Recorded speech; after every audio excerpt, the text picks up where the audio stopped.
You're watching Capital Connection from the Illinois State Capitol. Illinois has decriminalized and legalized marijuana. Now its focus could shift to softening criminal penalties on harder drugs. This week, the House Judiciary Criminal Committee adopted a plan to reduce the felony convictions down to just a misdemeanor for certain amounts of LSD, meth, or cocaine, or other hard drugs. The drug war policies of 1980s just doesn't work.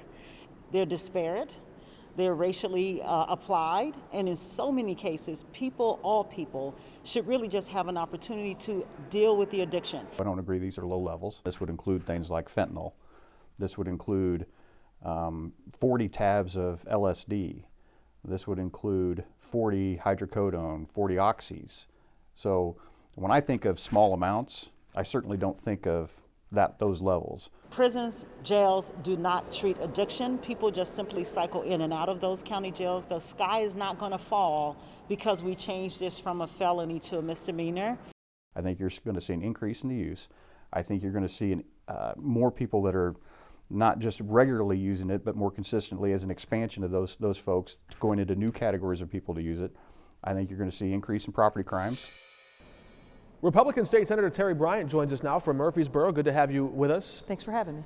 What's your reaction to this idea? Illinois has already decriminalized or legalized marijuana completely. Now the focus is shifting to hard drugs, not going as far as maybe Oregon completely decriminalizing, but taking away that felony conviction, and it would move it down to a misdemeanor. What effect do you think that would have? Well, first let me just say that they tried this last year. During lame duck, when the criminal justice reform bill was pushed through. During the 2 or 3 days previous to that bill, we had a subject matter hearing when a representative from the ACLU gave testimony, and I asked him on the floor, because I was leading the debate at that time, what drugs were they talking about? And so on the record, we basically got him to say that they were talking about LSD, about methamphetamine, about heroin, and immediately got reactions from constituents at home that said, absolutely do not do this. I think because we exposed it at that time, they took it out of the criminal justice reform bill because they know it's bad to do this. And so now they're just trying to go through a back door to try to get this passed in a different way as a standalone bill. And as I did during lame duck, fought against it, I'm going to continue to fight against it. If you think about it, we have an opioid crisis in this state. Why would we want to open a door for individuals to carry what are not small amounts of those opioids and exacerbate the problem that we have right now with opioids? I believe the bill as written right now would allow up to 3 grams of cocaine, up to 3 grams of heroin, 40 pills of LSD or of oxy. So those are the amounts. If you had over that, that would be a felony. I asked the question on the floor because crack was a part of what was going on, and I come from the Department of Corrections. Mm-hmm. I have no recollection of anybody who was a cooker, a meth cooker, ever creating that only for their own personal use. So in this case, the bill talks about you having it for your own personal use in small amounts. The drug dealer isn't looking at if this person is going to have small amounts or not. Allowing people to carry small amounts empowers the dealer that's going to be bringing those in larger amounts. I think it's a very bad idea. I did see some agreement from Republicans and Democrats that we shouldn't, or we should be rethinking as a society this idea of taking people who have drug addiction and just putting them in cages, putting them in prison. Mm-hmm. That maybe they're not getting the best treatment for an addiction in jail. Would be awesome if we could find the funding to give them the care that they need when they're on the street. But often that is not the case. I do know that once they're incarcerated, it can be a part of their recovery that they do, that they get the help that they need, whether it's mental health or whether it's drug rehab. And there are specialized programs and specialized facilities within the Department of Corrections that help with that. Obviously, we would rather them get that help on the street. But how does allowing them to carry those illicit drugs help them with that addiction? I don't see the correlation. There is a program in Taylorville. The local police department there has this safe passage program, and basically the way it works is they say, okay, if we catch you on the street, you've got these drugs, we're sending you to jail. But if you come to us and you hand over your drugs, we'll get you to rehab. So there's the tough love option, if I can say that, and then there's the option where they help facilitate into rehab as well. And I wonder how a program like that would change if the jail option was off the table. Well, a program like that might work, but that's not what this bill says. Right, but this bill would actually say jail is no longer an option. It's a misdemeanor. Right. And no matter how many times, if you become a repeat offender, it's a misdemeanor on your first time, it's a misdemeanor on your 20th time. Yeah, that is not productive to society to exacerbate the problem that we already have with drugs, including the ones that we've mentioned, LSD, heroin, cocaine. I wonder about the folks at home if they think that it's okay for an individual to walk around with those amounts of illicit drugs on their person. Opioid addiction, visits to the ER, overdose, and death are all still going up. Isn't that an indication that the system that we have today, locking people up for these hard drugs, isn't working? No. I think it's an indication that we're not giving people the help that they need on the street. People make choices, and if they choose to use those drugs, I understand that they have an addiction to it, and we should get them help. And hopefully we could use some of the funds that we have available for incarcerating individuals. We can shift that to the street. But obviously, we would have a continued argument about whether the threat of incarceration helps. I can only tell you from the perspective that I have with 20 years in Department of Corrections, that the inmates themselves say they can't do jail time again, they won't be doing drugs when they get back out on the street again.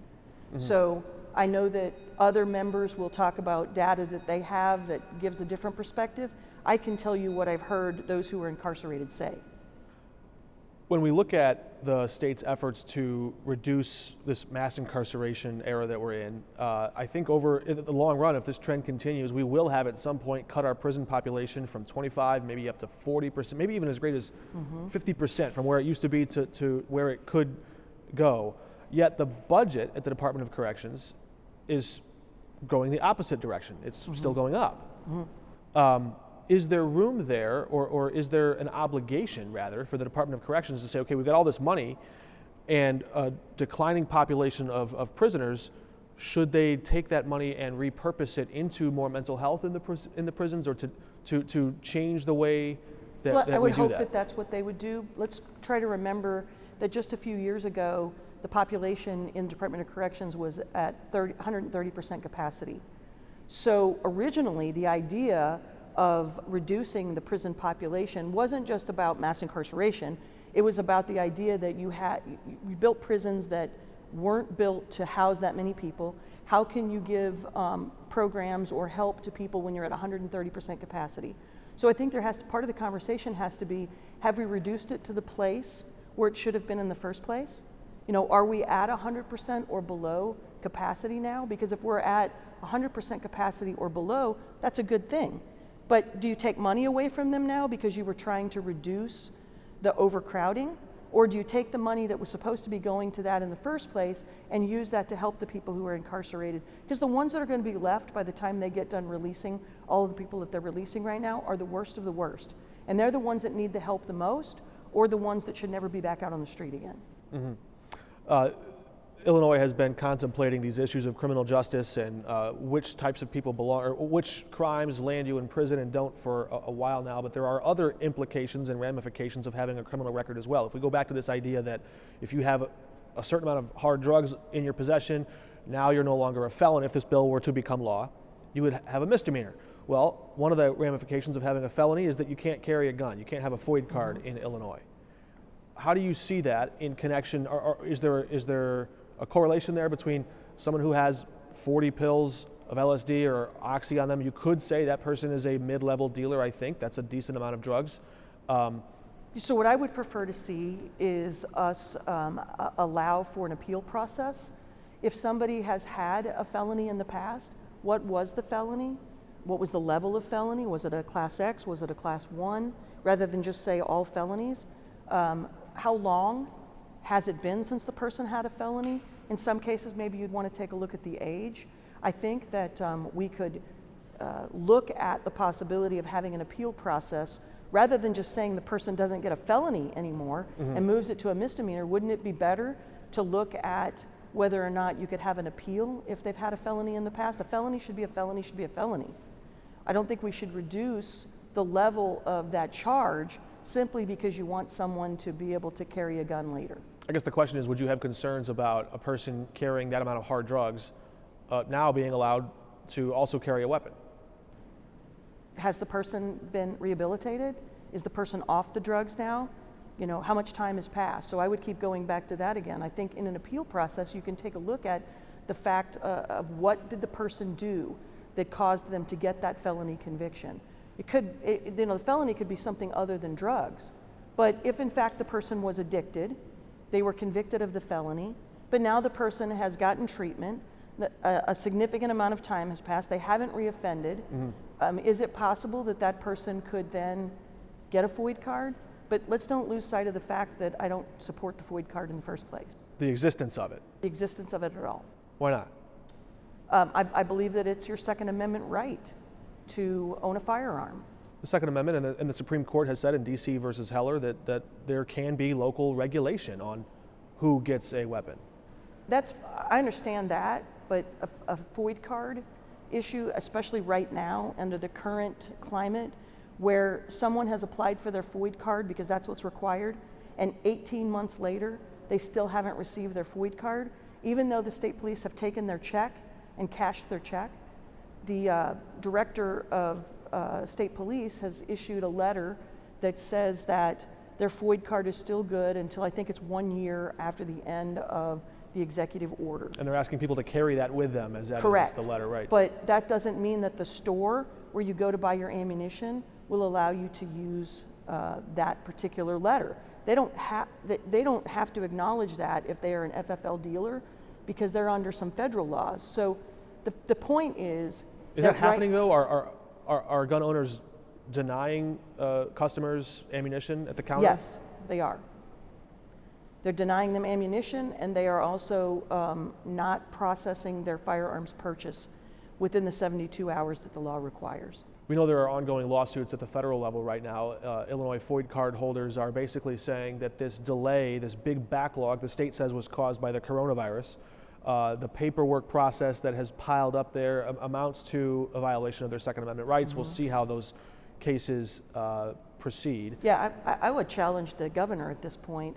It was all hands on deck to do away with past felonies and so forth, right? To allow people to expunge their past records. That got done earlier than was anticipated or required. In this case, there's been no help given to the state police to alleviate the backlog for people who have a Second Amendment constitutional right to own those firearms, who have FOID cards, who are going through the legal process as it sits, and they're waiting 18 months to get those FOID cards. It sounds like you question the political will or the priority on this issue. I would question that, and I would question whether or not it's purposeful to continue the backlog. So you think there might be intent there. I want to bring attention to another bill. Senator Dave Kaler from Peoria has a bill that would sort of combine. So there's this Fix the FOID bill. It's a bigger issue that would expand some of the restrictions and fingerprinting around the FOID card. There's this separate idea that would basically say, hey, if you want to skip that line, or if you don't want to wait in line to get your renewal processed, just give us your fingerprint now, and we'll expedite or fast track your FOID card so that you will be able to just avoid this big backlog, this headache. Before I answer that, let me just say I'm speaking for Terry Bryant in the 58th Senate District. I don't speak for the whole Republican caucus, but I would just... Some of your colleagues in the suburbs might have a different view. They might have a different view than I do. I live in deep southern Illinois where we take this very serious, right? With the concealed carry applications, you can give your fingerprints and that is supposed to be expedited because you've given your fingerprint. That isn't happening. So someone has given their fingerprint in the case of CCL and it's not being expedited. There's nothing happening because you gave your fingerprint. There was no, last year... You're saying not happening at all? There's no evidence that it works? Well, it's not being expedited. So just because the person puts their brings their fingerprints in doesn't mean that that person is going to get an expedited look. Or if they're getting an expedited look, they're not getting it. They're not getting their actual CCL in an expedited manner. So many of those are 6 months, 8 months, and I think that it's 8, they're supposed to get it in 8 weeks, I believe. So it sounds like you're saying if the fingerprint fast track wasn't working for concealed carry, you question whether it would work Why on a would larger it work scale when you have a backlog of 18 months with FOID cards now, and there's a smaller amount of people who have CCL license? If it's not working with CCL, why would it work with FOID? And then there were a lot of questions last year when Representative Willis ran this in the House. You know, I was in the House last year, so, and I led the debate against this as well. Who is going to control those fingerprints? How long are they going to stay on file? There's a million questions. Where's the victim? Why not give the state your fingerprint? If you have a gun, what's the harm? Well, I would say that then for voter registration.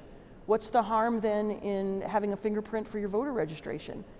You know, so you agree there is no victim there. There's no harm in giving a fingerprint to have a gun. well, why would you need a fingerprint to have the gun? Senator Villi Valem, who was on the program a moment ago, said that if they have that, state police support this idea because they believe it could help them more quickly trace those who would use firearms to commit crimes, and that they could reduce violent crime by 40%. But for those who are otherwise law-abiding citizens who are exercising their Second Amendment right, they're being fingerprinted as if they were a criminal? No, that's not right. But again, where's the victim? Where's the harm? The victim is why would a law-abiding citizen have to give their fingerprint? You're treating that person like a criminal for no other reason than the fact that they're trying to exercise their Second Amendment right. So if you're going to use the argument that you're using right now, that there's no victim, where is the victim in using fingerprinting for other rights, such as voting, such as getting a driver's license, any other right that an individual has? But this is a constitutional right that you're asking someone to give a fingerprint for. You can't quite compare the two, though, because you can't use your ballot to kill someone. You can with a gun. Well, I think you, in a sense, you probably could, because you're being able to vote on who's going to be in these seats. So technically, yeah, you can't pick up a ballot and shoot someone with it, but there's a great amount of power in being able to vote. So I'm just using that as an example. Mm-hmm. You know, we have rights under our Constitution that cannot be infringed upon, and yet you're asking a law-abiding citizen to give their fingerprint, and they've done nothing wrong. There's a look at some of the debate that may lie on the horizon. We see these moments. I do want to get your reaction, though, to, before we let you go, to these mass shootings that we have seen that have gripped the nation's attention these last few weeks. If not expanded background checks, or if not fingerprints, then what? What is the solution to these horrifying moments that we see? Yes, violent crime has dropped over the last 30 years in a broader sense, but I think as a society, we look at these moments, these flashpoints of great pain and tragedy for an entire community, and we think there's got to be a way to stop that. What then? If not those ideas that your colleagues on the Democratic side have proposed, then what?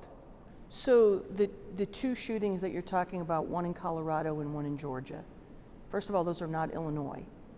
They're not, but mass shootings are 59% increased in Illinois in the last year. Well, they're not, the two shootings that you're talking about, though, were not Illinois. But Illinois has a problem. And I don't know what the law was in Colorado. I don't know what the law was in Georgia.